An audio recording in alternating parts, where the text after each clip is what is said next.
Good morning, everyone. Welcome to TeleShadowing. We are live streaming this session to YouTube. We will have a Q&A session at the end, and you can ask questions in the chat box and they'll be addressed. I would like to introduce our mentor for today, Dr. Javaid. Dr. Javaid is a medical physician who has also completed her master's and a PhD in gastroenterology, nutrition, and hepatology. She has a general practice, and she is very passionate about medicine, its diversity, and its holistic approaches, alongside its continuity of care. She has a diploma in gynecology and obstetrics from the Royal College of Obs and Gyn, RCOG. And I'm very honored and very thankful, Dr. Javaid, for taking the time to mentor us today. I'll now share her screen.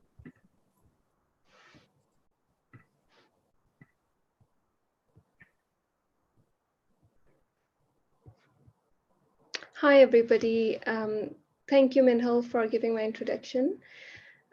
So as I'm just going to go through inflammatory bowel disease today. I'll give my introduction again, just a bit of brief introduction of where I've studied from, and then I will discuss a little bit about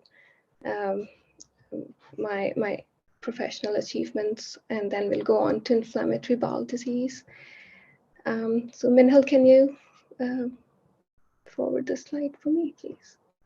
Okay, so first of all, professional introduction, inflammatory bowel disease introduction, and then I'll give pathogenesis of the disease, clinical features, diagnosis, management, and I'm working as a general practitioner in United Kingdom. So I'll give something that is related to my primary care, so role of primary care in IBD. So can you flip the slide for me? Thank you. So as I said, that I'm currently working as a general practitioner in UK. I did an MBBS from Lahore from FGMC, Fatma Jinnah Medical College. Could you please flip the slide?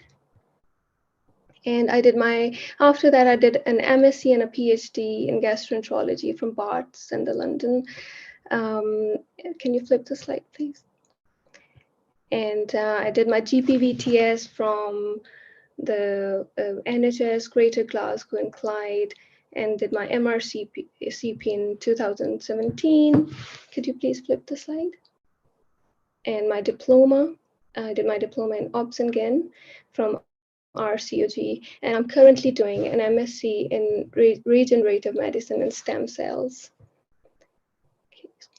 So I'm just going to give you a brief introduction about inflammatory bowel disease.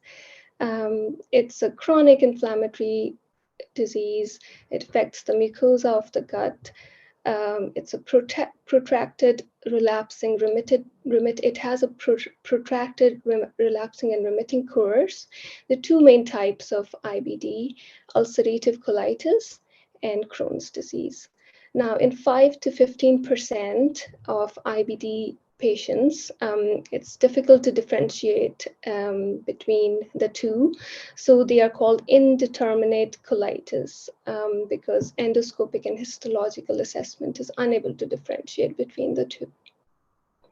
Now, severity of symptoms doesn't always reflect the severity of inflammation, particularly in children. So it could be that they don't have many symptoms, or they're constipated, or they've got atypical symptoms, but they've got severe inflammation. Could you please flip the slide for me? Thanks. Prevalence of IBD in the United Kingdom is 1 in 250. And that's the same in US. Prevalence is rising globally, especially in children. Typically, in a general practice in UK, we will have 30 to 40 registered people with this condition. And 50% of the IBD patients get flare-ups every year. So we can imagine that it's really important for primary care for us to be on the ball with the condition. Now I'll give you a bit of pathophysiology. IBD has both environmental and genetic components. Genetically susceptible individuals can mount an abnormal inflammatory response to environmental triggers, such as gut dysbiosis. This can lead to inflammation of the intestine. This can lead to unrestricted innate and adaptive immune cell responses, which may release inflammatory mediators like TNF-alpha, interleukins 12 and 23. And these can cause the tissue damage. Can we have the slide? Next slide, please. So common presentation is diarrhea, as we all know. But however, in a few adults, it might not be the case, especially in case of children. 44% of the children will not have diarrhea. Instead, they might present with delayed growth and development. Other symptoms like weight loss, tummy pain, or cramping, bloating, lethargy, fevers, night sweats, and anemia might be present instead of diarrhea. In a few cases, constipation can occur, and extra intestinal manifestation can be the first presentation of IBD in many people. That could be the first presentation, so we have to be a bit careful about not ruling it out in certain patients who present with eye symptoms, joint symptoms, and they've got some gut issues as well. We should always keep this in our mind. Next slide. Okay, so this is a brief diagram. It's more,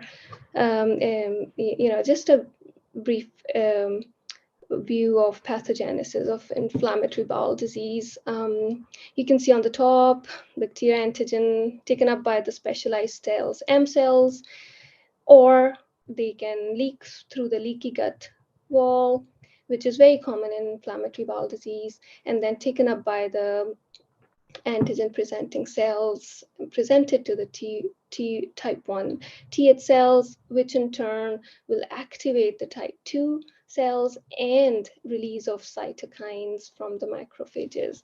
These cytokines are inflammatory. They can lead to inflammation of the gut mucosa.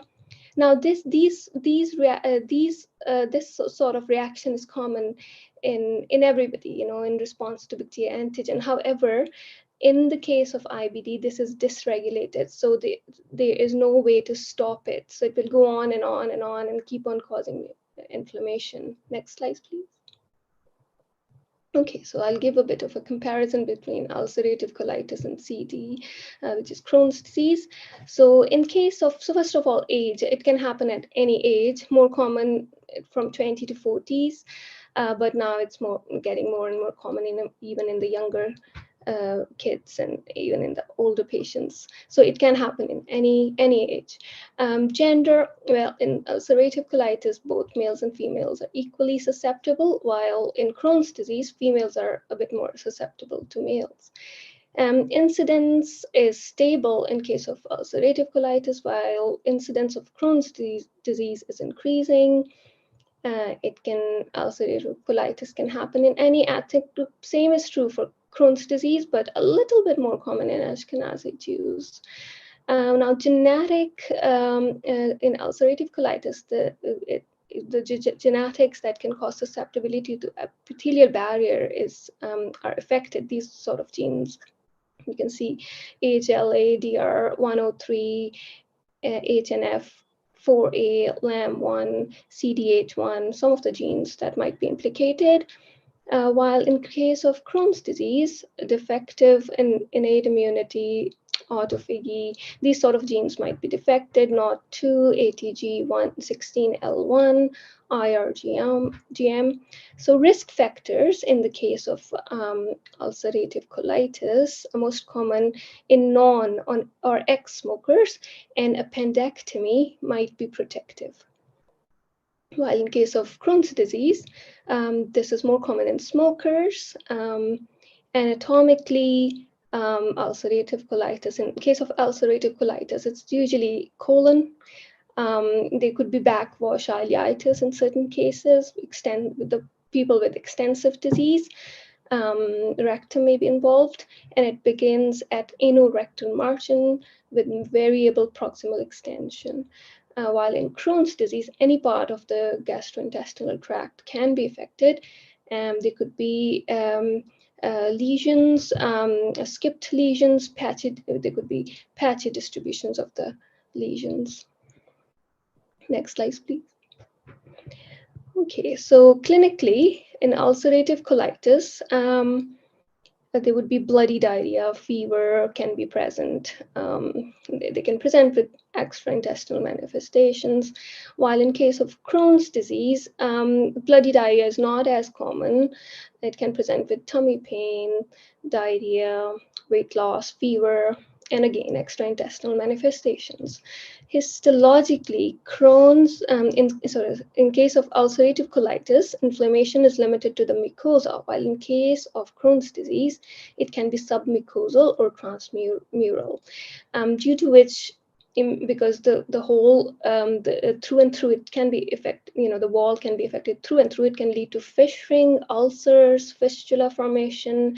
The changes can be patchy, and there could be granulomas present. While in case of ulcerative colitis, because the usually mucosa is affected, crypt distortion, cryptitis, crypt abscesses, loss of goblet cell, that would be more common. Now, in case of, I'll go in more detail about the management later on, but I'll just give you a brief view of some of the drugs that are used in ulcerative colitis.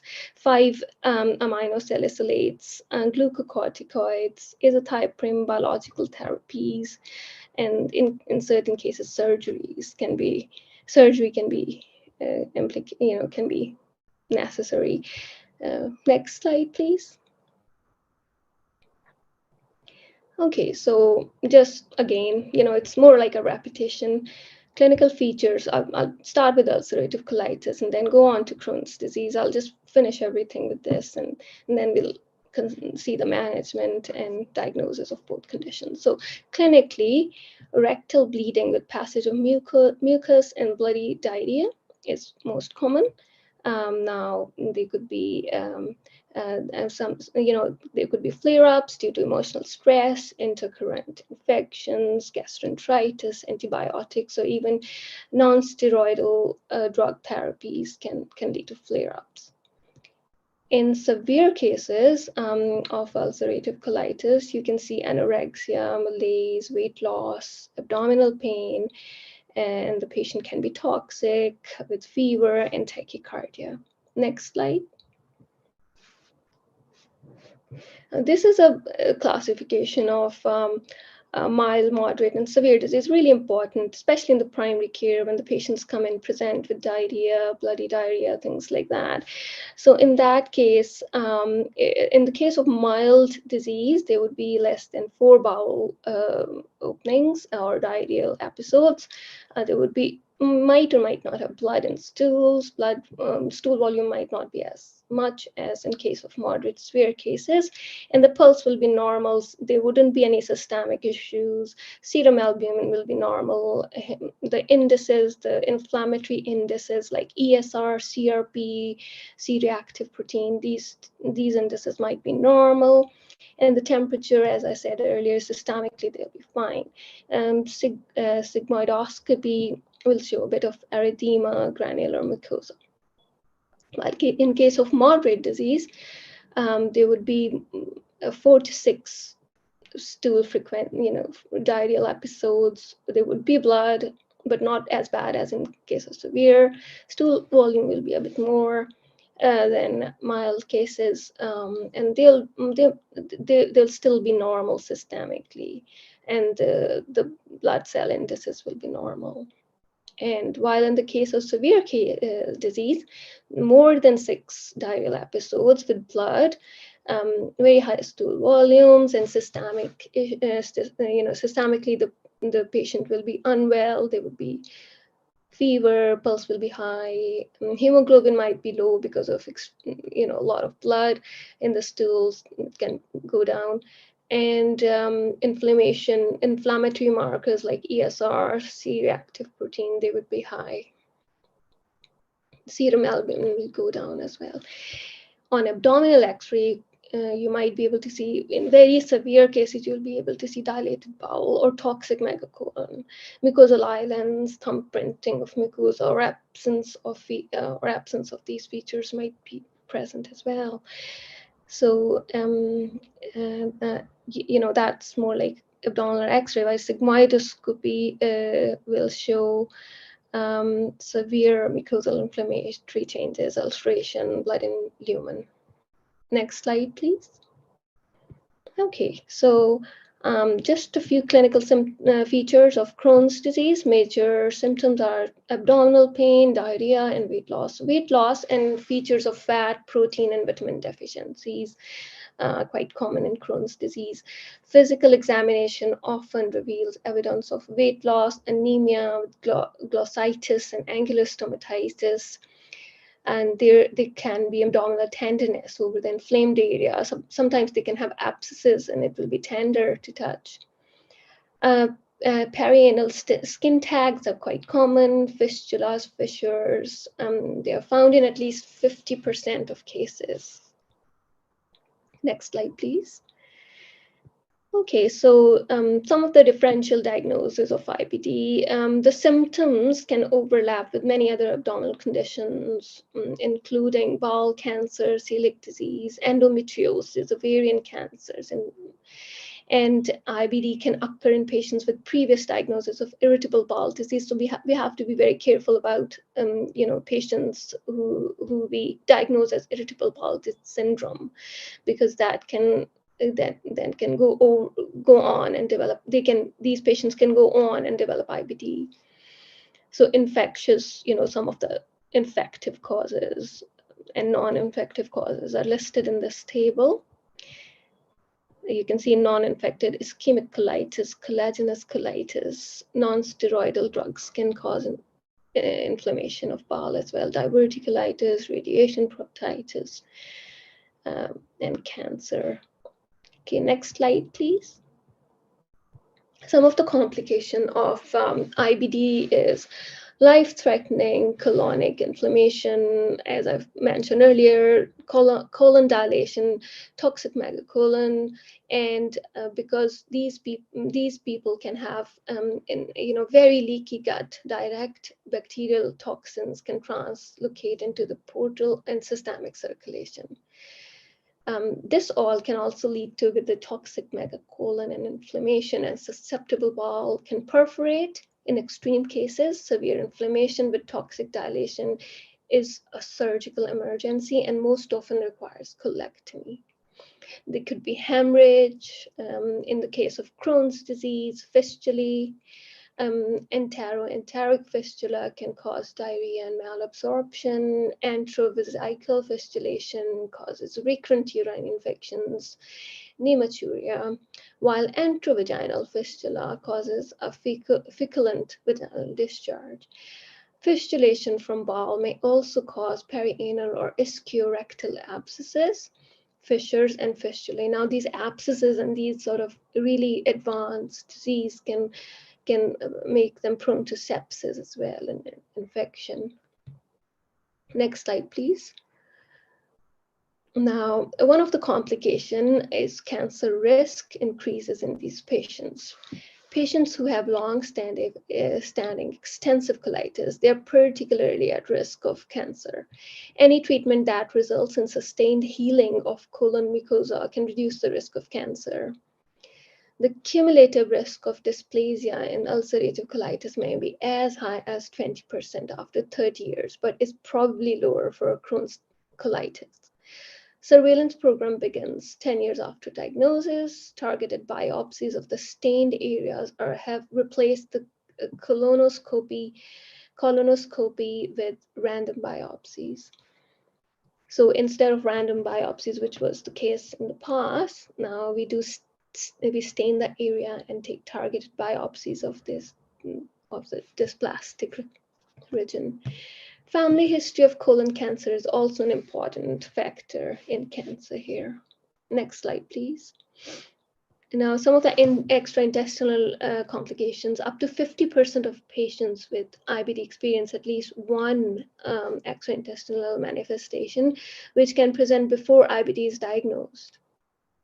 Now, this can involve the joints, eyes, skin, can involve the liver, and some people can lead to venous thrombosis. So these can be life-threatening. So we have to be very careful with these.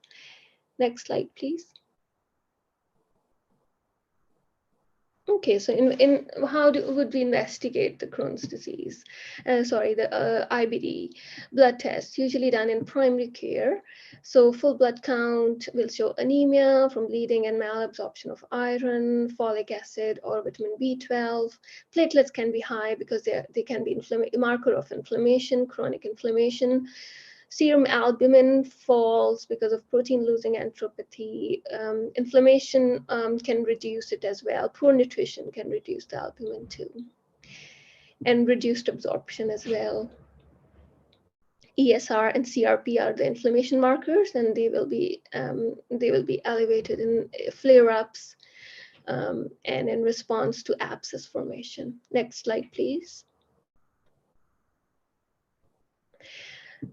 Stool tests, they are also done in primary care. They can be done in primary care or secondary care.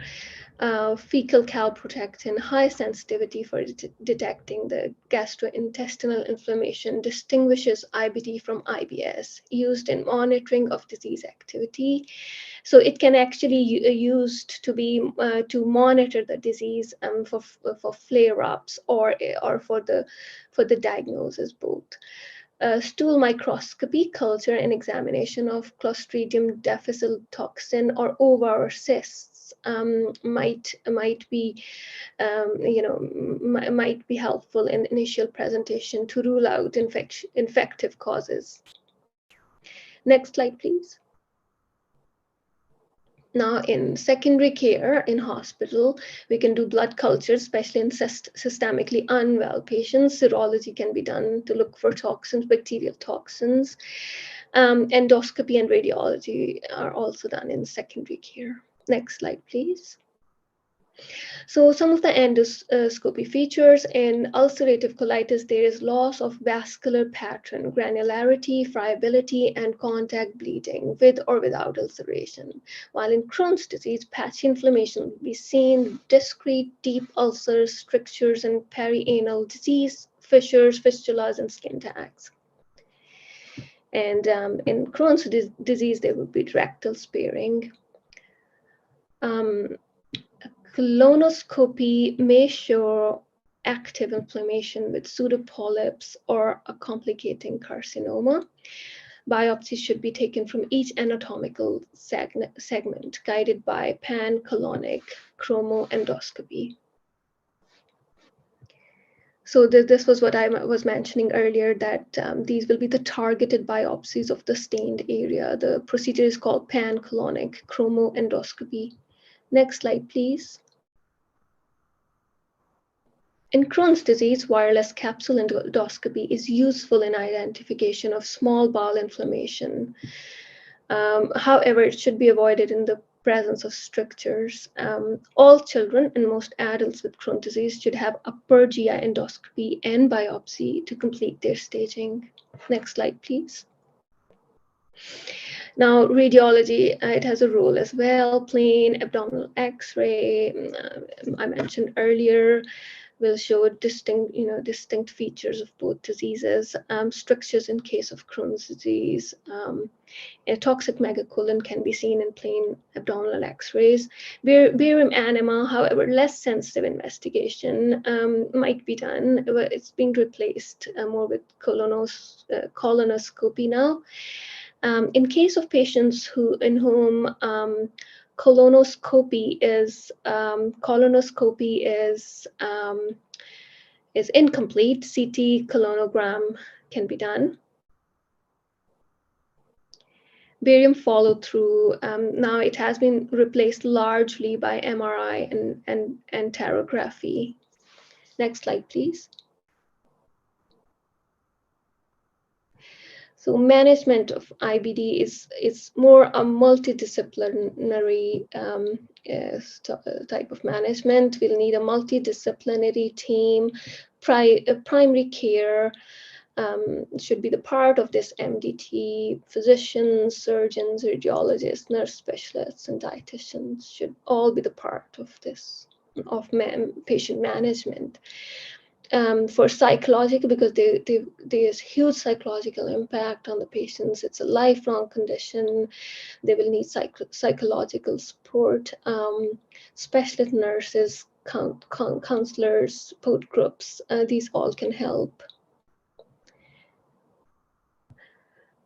Key aims of treatment of both conditions is to induce remission, or in other words, treat the acute attacks, maintain remission, prevent bowel damage, detect dysplasia and prevent carcinoma, and select appropriate patients for surgery. And in case of severe acute flare-ups, a quick response is vital, because there's a huge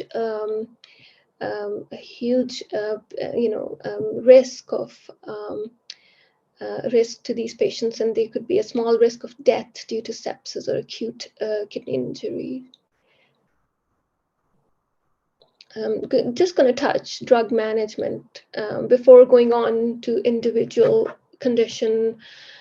Just some of the common used drugs in this condition is number 1, 5-aminosalicylates. These are available in oral, topical, which could be enemas and suppositories, foams. These type of preparations are available.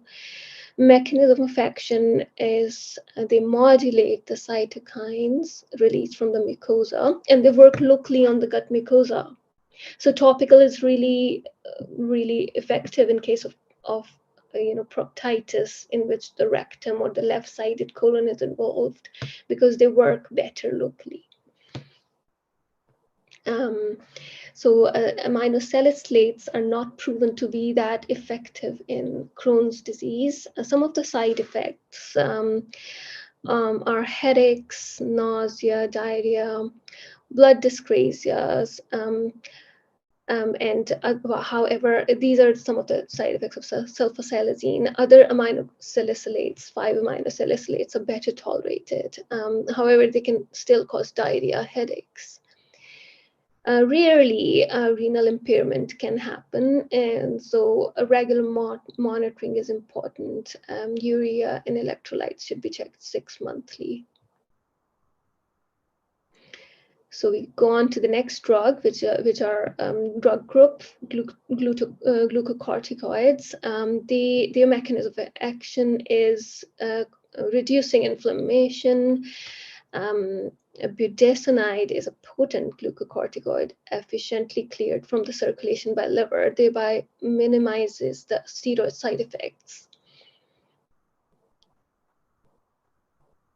Glucocorticoids are available and can be given topically, orally, or through intravenous route. It depends on the disease severity, how severe the disease is.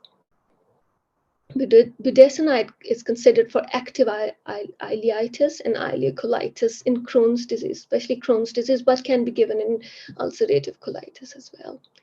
There should be high vigilance for complications, so look out for complications of or side effects of glucocorticoids. The steroid side effects can be quite a lot, and we have to be vigilant. So don't use them sparingly.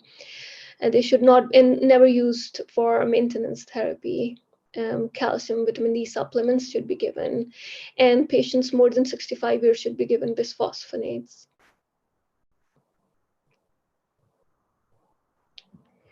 Now the next group is thiopurines, azathioprine and mercaptopurine.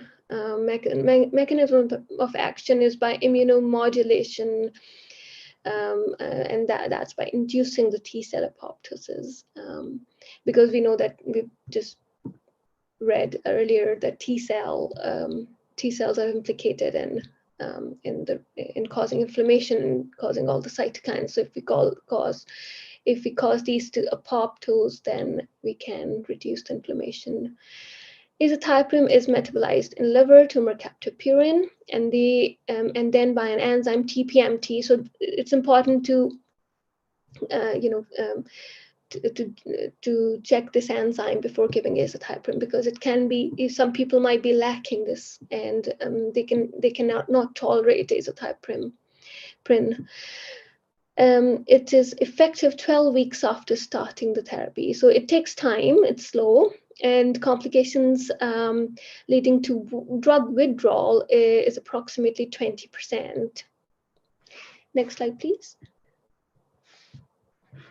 Side effects in influenza-like syndrome, like symptoms like myalgia, nausea, and vomiting, leukopenia in 3%, particularly in inherited TPMT deficiency. They can cause hepatotoxicity, pancreatitis, increase in lymphomas, approximately 2 to 3-fold, and non-melanoma skin cancers. Lifelong sun protection is advised in these patients.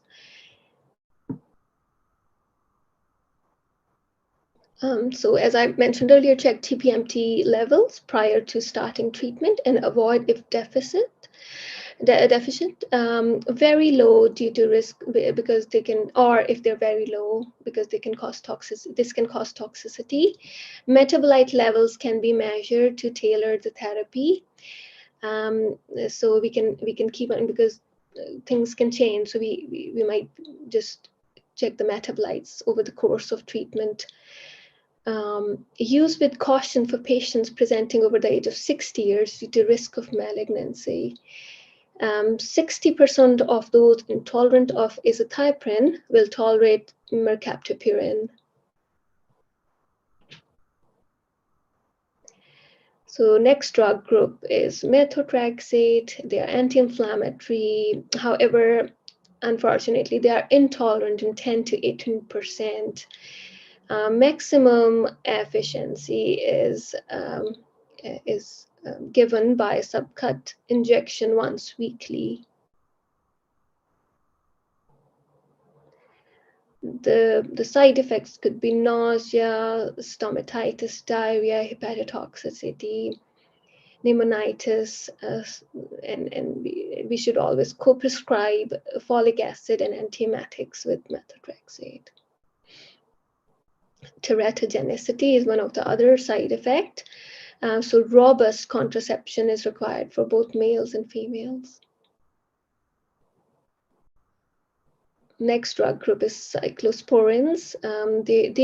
We can use them as rescue therapy to prevent surgery in ulcerative colitis responding poorly to glucocorticoids. They don't have any value in Crohn's disease. Major side effects are seen in up to 17% of people. Things like nephrotoxicity, infections, neurotoxicity, including fits. Minor complications are seen in up to 50%, tremors, paresthesias, abnormal liver function tests, hirsutism. Next drug group is anti-TNF antibodies, infliximab and adalimumab. Mechanism of action is through suppression of inflammation and induction of apoptosis of inflammatory cells. They are used in moderate to severe Crohn's disease, including fistulating disease, moderate to severe ulcerative colitis, and acute severe ulcerative colitis as rescue therapy.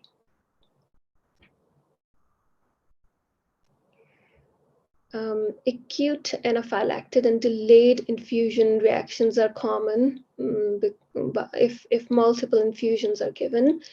So anti-drug antibody titers and drug levels can be measured to gauge that. They are contraindicated in infection and moderate to severe cardiac failure. Increased risk of infections is one of the side effects, and possibility of malignancy is another one. Rarely neurological adverse events are seen. They require assessment of latent, before starting, assess for latent tuberculosis and hepatitis B and C. Continue until treatment failure or 12 months and reassess after that. The next drug group is anti-A4 beta-7 integrin, vedolizumab. Mechanism of action is by blocking the integrin expressed on the leukocytes and inhibits the interaction with gut-specific receptor on endothelium. This reduces the leukocyte migration to the mucosa, gut mucosa. They are indicated in moderate to severe Crohn's disease or moderate to severe ulcerative colitis where treatment with anti-TNF has failed or is not tolerated.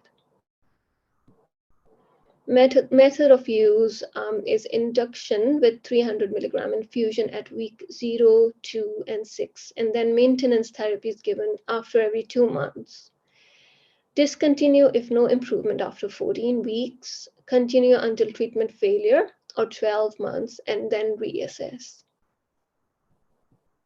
Some of the side effects are nasopharyngitis, arthralgias, and headaches. Progressive multifocal leukoencephalopathy is a risk factor. However, it's reduced in this one due to because vedolizumab has gut specificity, so it's reduced. The risk is reduced.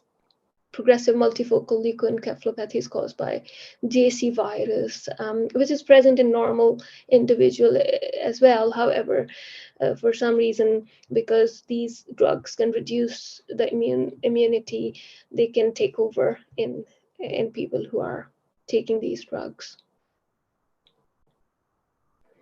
Now, antibiotics, they are indicated in perianal pouchitis and Crohn's disease, things like abscesses. A major concern is with long-term metronidazole use because they can cause peripheral neuropathy.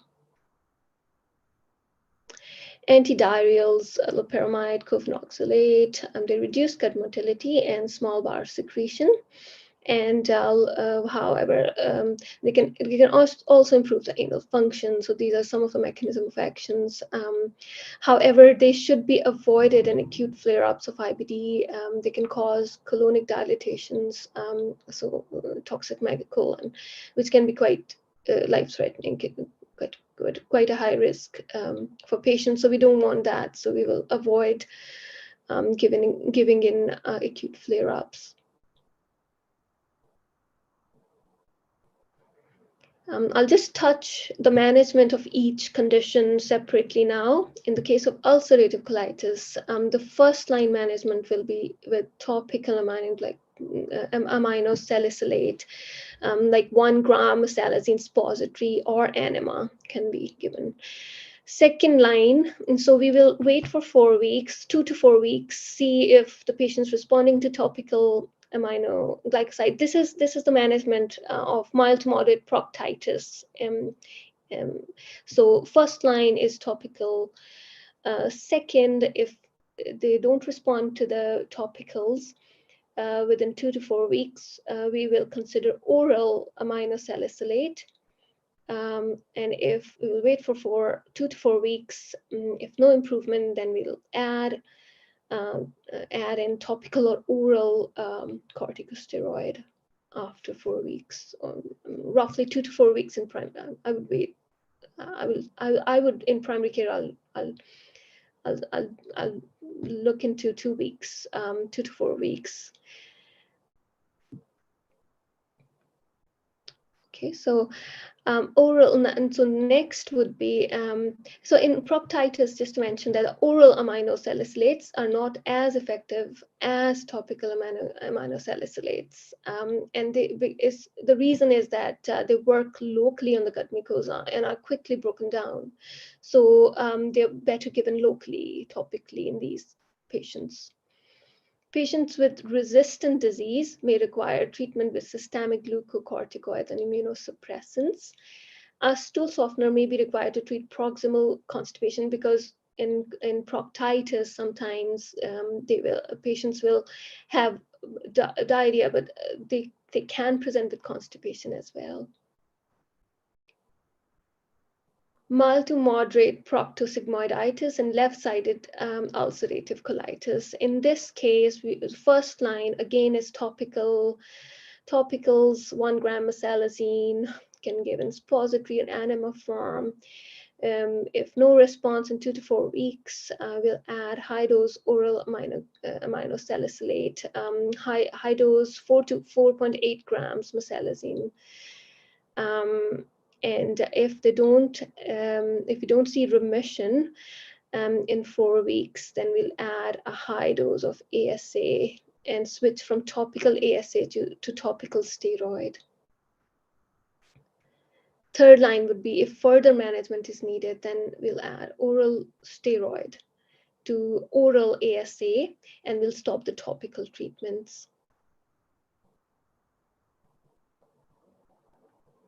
Oral prednisolone is usually given 40 milligram daily, tapered by 5 milligram per week over a course of 8 weeks. If unresponsive to the above approach, then we can try the glucocorticoids. Glucocorticoids should never be used for the maintenance therapy. So this is only for the flare-ups. Mild to moderate extensive disease, including backwash ileitis. First line, again, topical plus, we will give an oral high dose, oral ASA. They should be given together instead of in previous two, only topicals are given first line, while in the extensive disease, it's better to give topical plus an oral ASA. Second line would be, you'll wait for 4 weeks, 2 to 4 weeks, and stop the topical ASA and add oral corticosteroid if they have not gone in remission.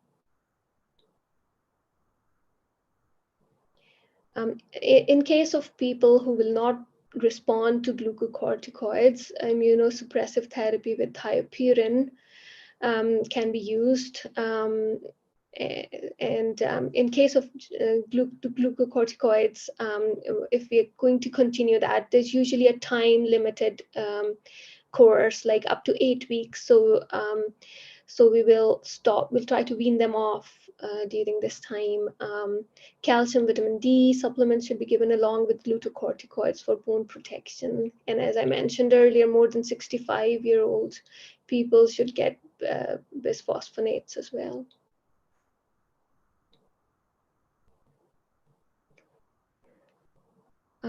Again, patients not responding to maximum oral therapy should be admitted. Also, severe cases, people presenting with systemic symptoms, with a lot of, with higher stool frequency, more than 6 to 8, unwell patients, low hemoglobin, inflammatory markers are raised. These sort of people can be admitted. In hospital, we should monitor their symptoms, abdominal pain, temperature, pulse, stool, blood frequency, and laboratory investigation should be carried out. Full blood count, white cell, including hemoglobin, white cell, albumin, UNEs, inflammatory markers, and X-ray should be done to rule out toxic megacolon.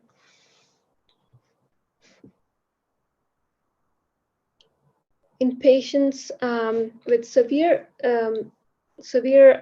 disease, supportive treatment with IV fluids should be given. Enteral nutritional support for malnourished, we should consider that. Topical and oral aminoglycosilates have no role to play in acute severe attacks. So IV infusion or bolus glucocorticoids should be given in these cases. Response to therapy is judged over the first 3 days.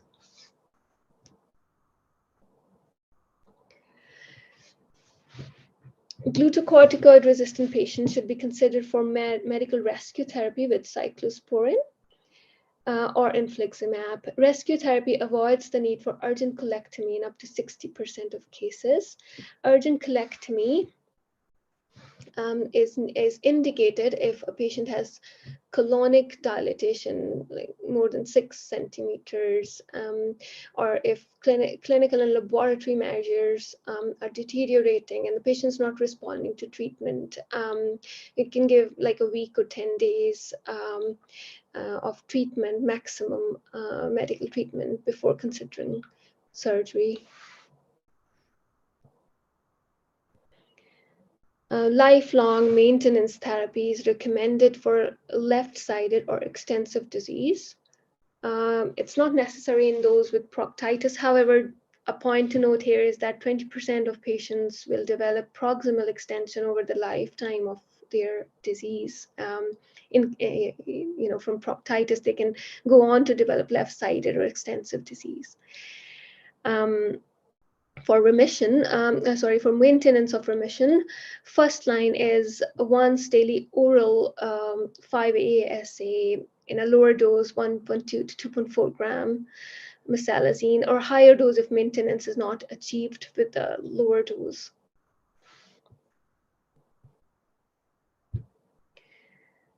Second line, in case of frequent relapses, would be azathioprine or 6-mercaptopurins.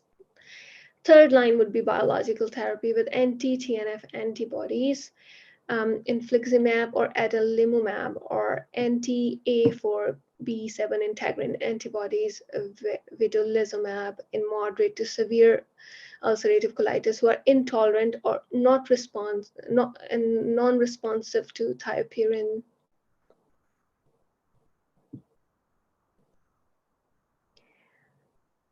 Now I'm going to touch the management of Crohn's disease.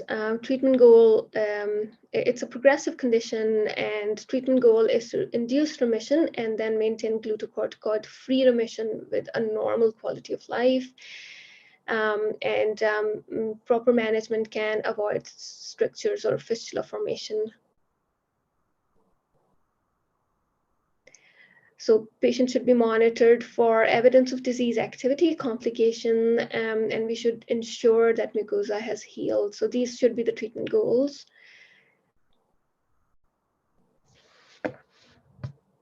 For induction of remission or acute flare-up, glucocorticoids are drug of choice. In patients with, especially in patients with ileal disease, budesonide has less systemic toxicity due to 90% first pass in liver, and the regimen is 9 milligram once daily for 6 weeks, and then it's slowly tapered off over the course of 2 weeks, and that's when the therapy should be stopped. If there's no response to budesonide within 2 weeks, or patient has colonic CD or Crohn's disease, the patient should be switched to prednisolone, which has greater potency. This is typically given in a dose of 40 milligram daily dose, and it's reduced over the course of 8 weeks, 5 milligram every week. At that point, it should be stopped.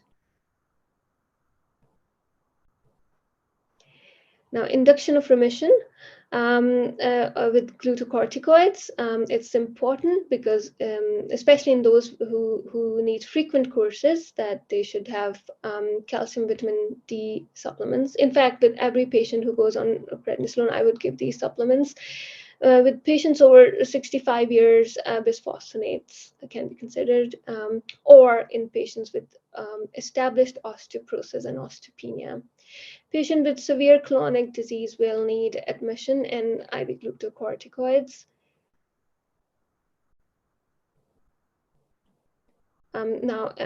It's really interesting. Enteral nutrition has equal efficacy as glucocorticoids, especially in case of kids. They've got equal efficacy.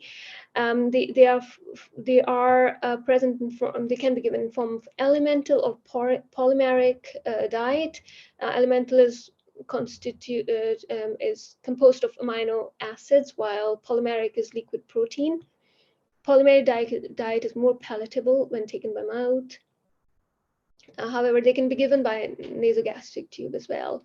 They work by resting the gut and providing excellent nutritional support, and they also are an anti-inflammatory. They've also got anti-inflammatory effect.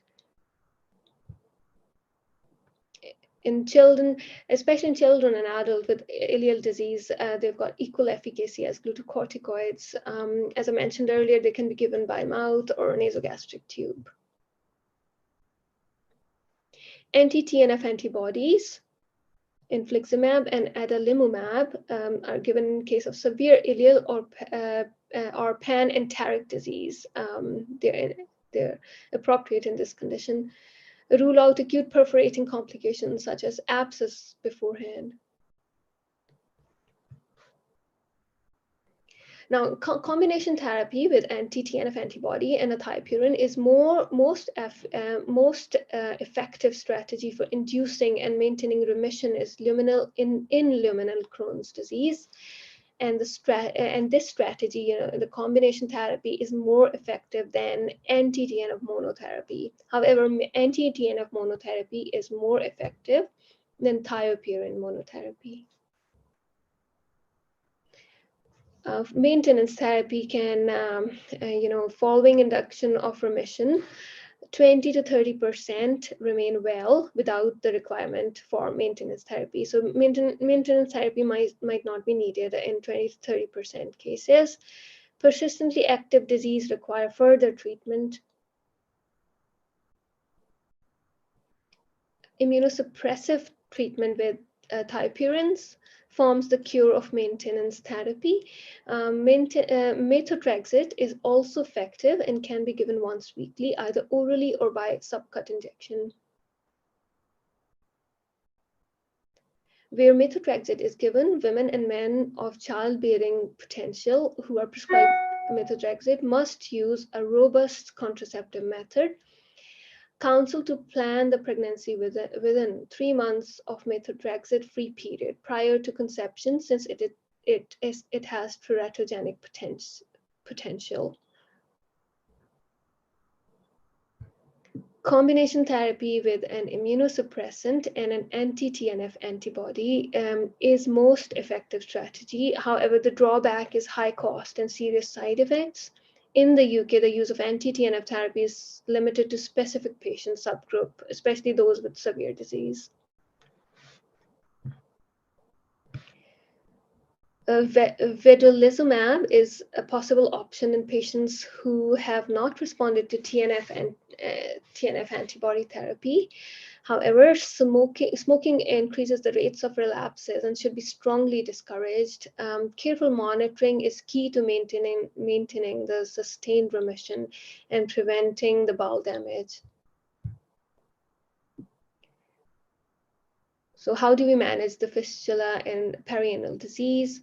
They pose risk of sepsis. MRI is usually needed to define the size. Surgical exploration by examination under anesthesia is usually required to drain them. Seton suture can be inserted through fistula tract to ensure adequate drainage.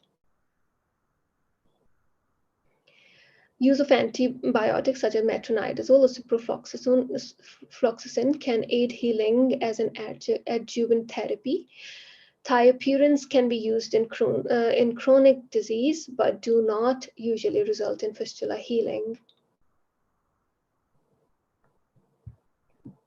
Infliximab and adalimumab can heal fistula and perianal disease in many patients.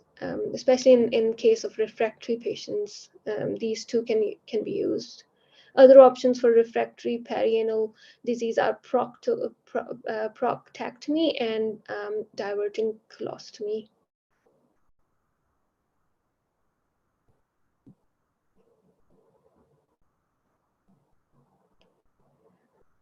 So I'm just going to touch role of primary care briefly here.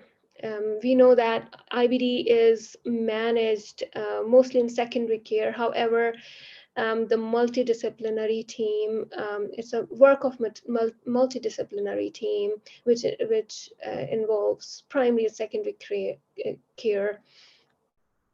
Drawing on skills and expertise of IBD nurses is the key to supporting patients and ensuring effective shared care. Much of IBD management falls in the scope of secondary care. However, since it is long-term condition, primary care has a major role to play in it. The patient's GP has a key role, which involves initial diagnosis. When the patient presents, the GP has the role to diagnose the condition, ongoing, support and referral onward to secondary care, and for patients who are already diagnosed, prescribing and monitoring of medication with a shared care protocol where appropriate. Identifying the flare-ups and treating flare-ups, the initial management of flare-ups. One of the GP roles is to identify the nutritional deficiencies. We know that iron deficiency anemia, other nutritional deficiencies are very common, so they should be looked at in primary care. Supporting the patient to return to education, work, or normal family life as soon as possible, and vigilance around cancer risk in patients as well. Making sure that any patient who presents with symptoms that could be suggestive of cancer should be referred on to the secondary care.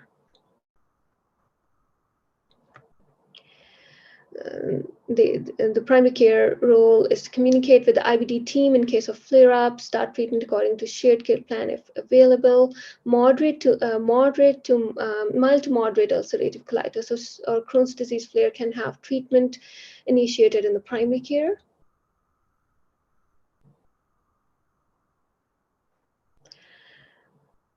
Up to 40% of IBD patients have excess steroid exposure. So this is one of the things to look at is steroids should not be started as a de facto treatment in primary care without further discussion with the secondary care or for onward referral to them.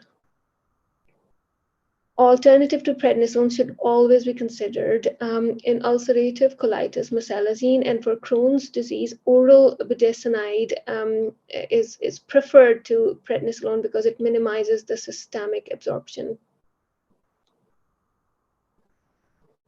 It's important to measure the bone mineral density to assess fracture risk in people who have multiple major risk factor in especially in less than 40 years, and high risk patients if they're more than 40 years. So it's really important to do the bone mineral density in these patients. Bone protective treatment should be started at the onset of glucocorticoid therapy in individuals at high risk of fracture. So some of the key points of IBD, the incidence and prevalence of IBD is increasing, especially in the Western countries, in US and UK. The diagnosis is based on suggesting clinical symptoms, radiographic, endoscopic, and pathological findings consistent with Crohn's and ulcerative colitis. Treatment should be based on disease activity and disease severity. Goal of treatment are clinical remission, mucosal improvement, and mucosal improvement on a steroid-free treatment regimen. It is important to discuss the risks and benefits of treatment options with your patients prior to starting therapy to improve compliance, laboratory monitoring prior to starting and throughout treatment as well, ensuring preventive health measures are up to date can lower the risk of adverse effects from medication use. So some of these medications will need regular monitoring, blood monitoring, laboratory monitoring. So that's really important. Comes in the scope of primary care. Comprehensive IBD care involves many important healthcare team members, and that's us done with IBD today. Thank you very much. Thank you very much, Dr. Javaid. That was an incredibly informative session. We are now going to begin our Q&A session if anyone has any questions, and we will begin now. All right, and for our first question, to start off, can we diagnose Crohn's disease and ulcerative colitis clinically, or do you use a biopsy to differentiate between the two?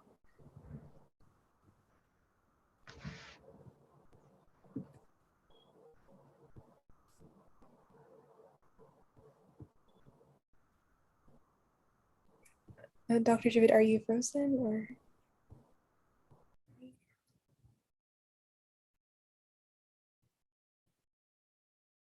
Oh, I think you're muted.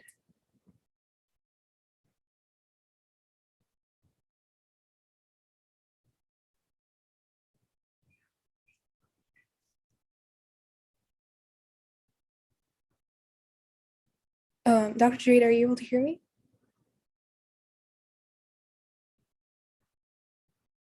Let me see. I think that you are muted.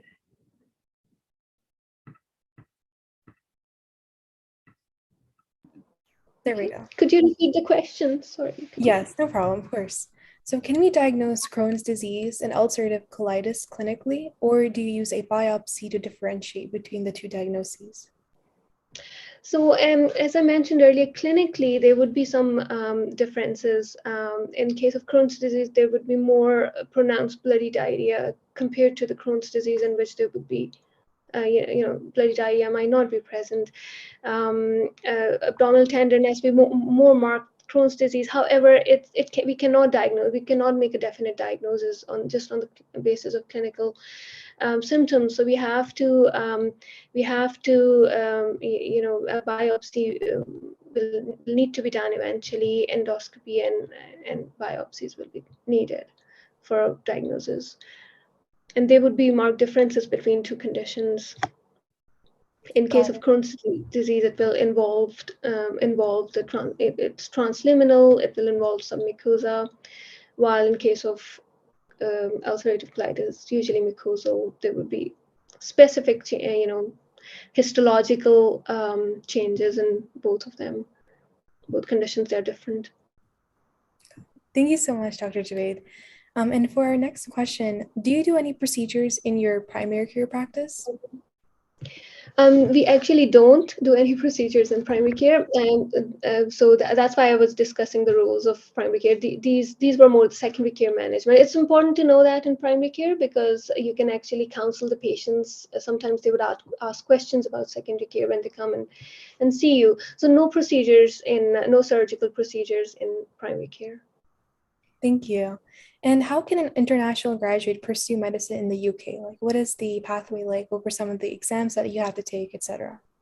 Yes, so in order to practice medicine, you first have to register with GMC, and you have to do PLAB 1, PLAB 2, and then you register with GMC, and then you have to go into a training program to train as either a GP or a specialist. There's specific training programs for GPs, and there's specific training programs for the specialists as well.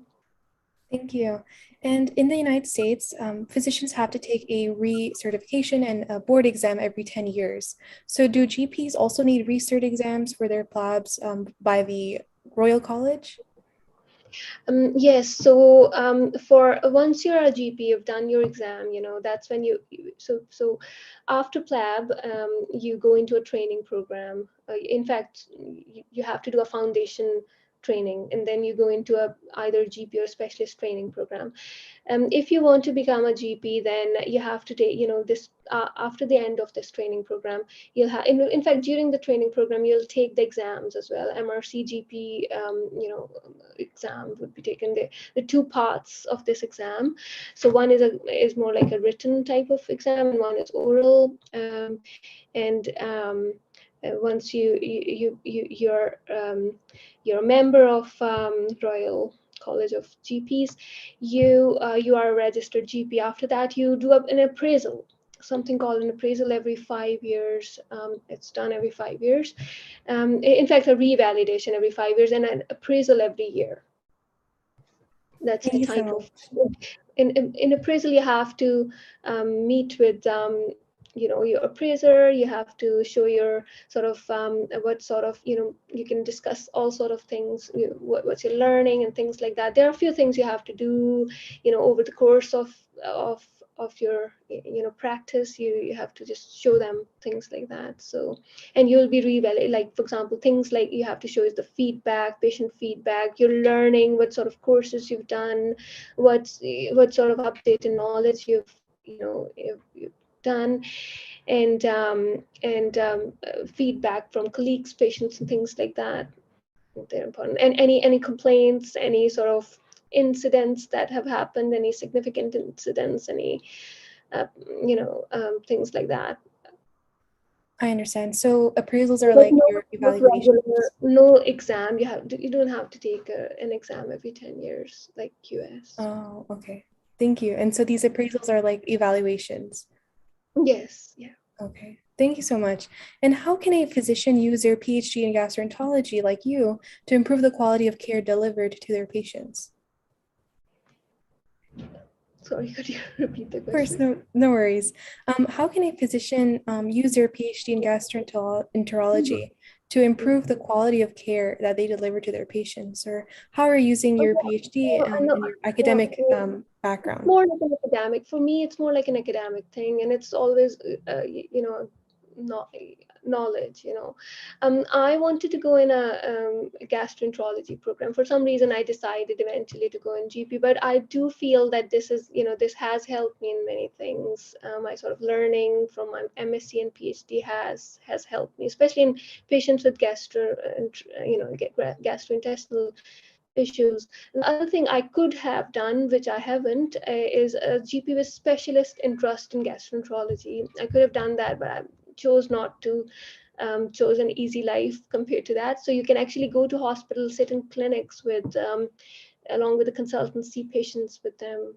If you're, you have to apply for that, things like that. But that is one of the possibilities. You can have a special interest. Thank you. And what do you consider is the most rewarding part of your career? So the most rewarding is general practice. At the moment, I'm doing general practice, and I find it really rewarding. I've always liked diversity, because when I was choosing among specialties, I was thinking, I like everything. I like everything about medicine, gynae, pediatrics. I don't want to lose any of those. So I just wanted diversity, and I wanted to know all systems, everything, to some extent. So I preferred to become a GP, and it's very rewarding. Continuity of care, patient interaction, the consult. I find consultations with patients really therapeutic for myself as well, and for them. I really like it. So it's rewarding on the long run. Thank you. And what are your hours as a general practitioner, and how often are you on call? So I'm working as a locum at the moment. I chose not to be committed to a practice. You can, as in UK, you can actually be you can take up a practice, a GP practice, and you have a set number of patients. Like, every practice, some are large practices, some are small practices. So you can have that sort of life as well. However, that can be quite committing. I would like to do that on the long run. At the moment, I'm doing locums. I'm mostly working in out of hours, during the evenings and during the weekends. I find that quite rewarding as well, because mostly I like acute patients, acute presentations, and that's where you see more emergencies and acute people. Thank you. And for our last two questions, which electronic medical record or health record software is commonly used by the NHS and in family practice and hospital settings in the UK? So there are different softwares used in UK. In the practices, we've got AMIS, and we've got Vision. I think Vision is the other one, but I'm usually more familiar. I'm more familiar with AMIS. That's what I usually use. AMIS is the one. EMIS. And the hospital system, we've got track care, we got portals, different sort of softwares that we use for IT management and patient care, record keeping and things like that. Thank you. And for our last question, how do you manage your work-life balance? Sorry, I couldn't hear you there. No problem. I understand. And our last question is, how do you manage your work-life balance? By doing out of hours, because my patients are being homeschooled at the moment, so that really gives me a lot of time to be at home, to give time to my kids, to give time to myself. So out of hours is usually during the evening time, usually come back home by 12, have a good night's sleep, and then wake up, with normal family life, and then can go to work in the evening and come back, before midnight. Thank you very much, Dr. Javaid. We truly appreciate you taking the time to answer all of our questions, and taking the time out of your day to mentor us. And I'd love everyone to please give a warm thank you to Dr. Javaid in the chat box for this incredibly informative session. Thank you. You're welcome. And you see there in the chat box. Thank you so much. And now we're going to conduct our closing session with our quiz and future session dates. So the link to the teleshadowing quiz is now live on this session. I'm going to link it in the chat box now. And now on to our future session dates. Our next sessions are pathology and OBGYN, and actually we will be reaching our first year milestone on February 18th, 2022 in infectious diseases. More sessions are on our Google Calendar as well. And we'd love you to also check out our social media page as we send out announcements through there. Our next session is on Saturday, February 5th at 10 a.m. And we'd like to thank so much everyone for attending today's session, and we hope to see you in upcoming sessions. And this concludes this week's shadowing session.